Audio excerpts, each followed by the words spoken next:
All right, let's dive in. This time we're tackling focus and concentration. Ooh, always a good one. Right.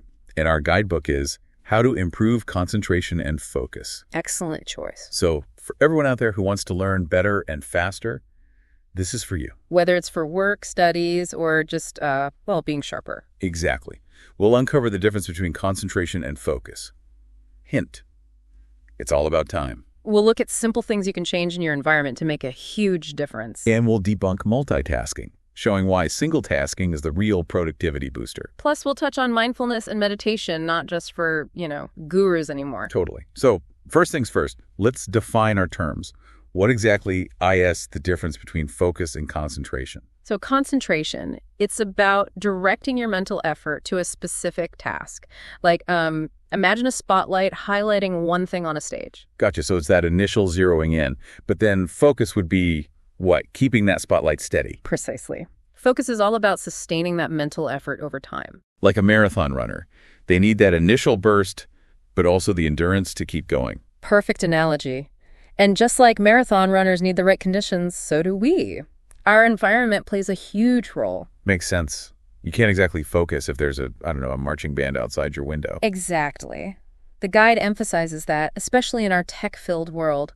Let's start with distractions. Oh, the distractions. My phone's like a black hole for my attention. Right. Putting your phone on airplane mode is a good start. Or using website blockers. Those tempting tabs, Absolutely. But distractions go beyond just technology. Oh, totally. I used to think a messy desk was a sign of a creative mind. Ah, I know that one. But then I realized it was just a distraction factory. My brain was constantly trying to process the clutter. Right. A cluttered workspace equals a cluttered mind. 100%. Decluttering really did wonders for my focus. Glad to hear it. And don't forget about lighting and comfort. Oh, right. It's amazing how a well-lit room and a comfy chair can make a difference. Absolutely. Poor lighting can strain your eyes, leading to fatigue and hindering concentration. It's all connected. And a good ergonomic setup is crucial too. Agreed. But even with the perfect workspace, we need to build the right habits for success. All right, habits. So what mental exercises can we do to boost our focus? It's like training for a marathon, remember? You need a clear goal, that finish line. So instead of feeling overwhelmed by a huge task, we should break it down into smaller chunks. Exactly. Like instead of running a full marathon, you start with a series of 5K runs. Okay, yeah, that's way less daunting. But what about consistency? I struggle with that. That's where routines come in. They're like a personal trainer for your brain. I like that. So if I know I focus best in the morning, build a routine around that. Exactly. Speaking of training, have you heard of the Pomodoro technique? I have, but never really tried it. What's the deal? It uses focused work intervals, usually 25 minutes, followed by short breaks. Interesting. So like sprints and recovery periods for your brain. Precisely. It prevents burnout and promotes, working smarter, not harder. Love that. Okay, so we've got our environment and habits covered.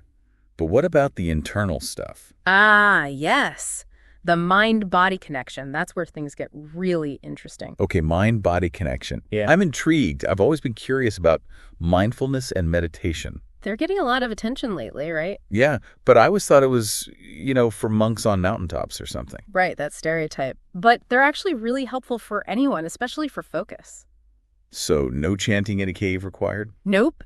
Mindfulness is about being present in the moment, just noticing your thoughts and feelings without judgment. Huh. Sounds simpler than I thought. It is. And meditation helps you practice that mindfulness. Even a few minutes a day makes a difference. I've tried a few guided meditation apps, actually. Yeah. And it does help quiet the mental noise. Exactly. And you can practice it anywhere, anytime. Waiting in line, washing dishes. Right? Even during a crazy meeting, maybe. So basically, if we're more present and aware, we're less likely to get hijacked by distractions. Precisely. And research shows mindfulness strengthens our attention, helps us resist distractions, and improves working memory. Wow.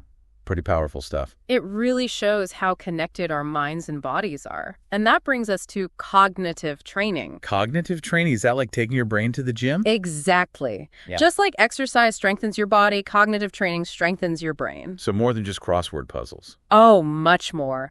Learning a new language, playing an instrument, even strategic games like chess. Huh. I've always wanted to learn guitar. Maybe that's my brain workout. There you go. Yeah. And it shouldn't feel like a chore. Choose activities that genuinely interest you. Makes sense. Okay, so we've covered environment, habits, and even mental workouts. Yeah. But let's be real. Life throws us stress. How do we deal with that? You're absolutely right. Stress management is crucial for focus. When we're stressed, it's like our brains go into fight or flight mode. Right, and then focus flies right out the window. Exactly. It takes resources away from higher level thinking, making it hard to concentrate. I've definitely felt that brain fog when I'm overwhelmed. So having tools to manage stress is key. Okay, I'm all ears. What are some good strategies? Lots of options. Journaling can help process thoughts and emotions. Getting it all out, yeah. Right. Exercise is great too, not just for your body, but it releases endorphins that boost your mood and reduce stress. Even a short walk helps me clear my head. Exactly. And don't underestimate deep breathing. It calms your nervous system and makes you feel more grounded. Yeah, I've tried those. They really work. Sometimes just talking to someone you trust is the best medicine. Sharing the load definitely helps. And speaking of support, let's talk about accountability. It's a powerful tool for staying focused. Accountability. How so? Well, think about it. When you're working alone, it's easier to get distracted or procrastinate. Oh, definitely. Oh. Deadlines definitely keep me focused. Exactly. That's why study groups or accountability partners work so well. It's like having someone expecting you to show up. Makes a difference. In college, I had a study group for a tough class. It kept me accountable and made learning fun. Yeah, that group feeling can be motivating. Plus, sometimes explaining things to others helps you understand them better. Teaching is the best way to learn, right? Totally. Even having a friend check on your progress can help. It's like having your own personal cheerleader. I like that. Okay, so support and accountability. Got it. Now, what about rewards? We talked about that earlier. Rewards are crucial. When we reward ourselves, it reinforces that good behavior. Makes it more likely we'll keep up the good work. Exactly. And it doesn't have to be anything big. A cup of tea, your favorite song, a fun activity. Little moments of joy, I love that. It recharges you and prevents burnout, especially when things get tough. It's all about celebrating the small wins, making the whole process more enjoyable. Precisely. Rewards shouldn't just be for big achievements. They should be part of your daily routine. I love that idea. Okay, so we've covered a lot. It feels like we're looking at focus from all angles. Right. It's not just about techniques. It's about understanding how our minds, bodies, and emotions all work together. So fascinating. But before we wrap up, any tips for those moments when we need laser-like focus, like for a big project or an exam? Great question. And it's the perfect time to debunk a big myth. Multitasking. Oh, multitasking, my old friend. More like multitasking mayhem. Right. Our brains aren't designed for it. When we try to do too many things at once, we're just rapidly switching between tasks. Which makes you tired and less productive, I've noticed. Exactly. Embrace single tasking. One task at a time, full attention, then move on. So no checking email every 5 minutes when I'm writing. Nope. Close those tabs, silence your phone, create a distraction-free zone. It's like training yourself to be present with one thing at a time. And that leads to better results. It ties back to mindfulness. Totally. The more present you are, the less likely you are to multitask. Exactly. Another great technique is active recall. I've heard of that for studying, but how does it work? It's all about retrieval practice. Instead of passively rereading notes, you actively try to remember the information. So close the book and try to explain it or write down what I remember? You got it. That strengthens the neural pathways associated with that information, making it stick. Wow, like a memory workout. And it gets even better when you combine it with spaced repetition. Spaced repetition. You review the material at increasing intervals, aligning with the brain's natural forgetting curve. So instead of cramming, you space out your study sessions. Precisely. It forces your brain to work harder, making you remember the information longer. Combining these techniques sounds like a recipe for memory mastery. And there's one more powerful tool: visualization. Okay, I'm listening. It's about using mental imagery to picture yourself successfully completing a task. So if I'm nervous about a presentation, I should visualize myself giving it confidently. Exactly. It primes your brain for success and boosts your confidence. Like creating a mental blueprint for action. You got it. Visualization can help with performance, anxiety, motivation, and focus. This is incredible. We've uncovered so many strategies. And we're just scratching the surface. There's so much more to explore, like those mental and emotional barriers that can hold us back. Okay, let's tackle those roadblocks next. So those mental and emotional barriers. sometimes it feels like it's more than just stress.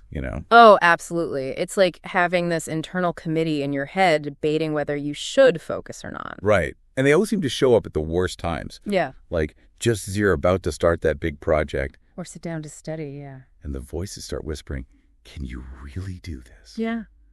Or maybe just check social media one more time. It's so common. But those voices, those doubts, they don't define you. So how do we quiet them down? How do we tell them to take a hike and let us focus? One thing that helps is just acknowledging them. Without judgment, just notice them. So like, oh, there's that thought again. But don't get swept up in it. Exactly. It's like watching clouds drift by. And then gently bring your attention back to what you're supposed to be doing. I like that. Like, okay, thanks for sharing, inner critic, but I've got work to do. Exactly. You're in charge. You decide which thoughts get your attention. It's like being the CEO of your own mind. I love that analogy. And remember, this mental resilience, it takes practice. Right. It's a skill you build over time. And speaking of building things, we talked about rewards. What kind of rewards work best, you think? Good question. What really motivates people to stay focused? Well, it's different for everyone. The key is finding rewards that are personally meaningful to you. So what makes you happy? What gets you excited? Exactly. For some people, it's something tangible, like a new book or a nice dinner out. Others might prefer an experience, like a hike or time with friends. Right. And even small, everyday things can be rewards. A cup of coffee, a few minutes of sunshine. Little things that make you happy. Those little joys help you recharge and prevent burnout. They make the whole process more enjoyable, too. Absolutely. It's about celebrating those small wins along the way. Makes the journey just as important as the destination. Exactly. Now, one last thing I want to emphasize is support and accountability.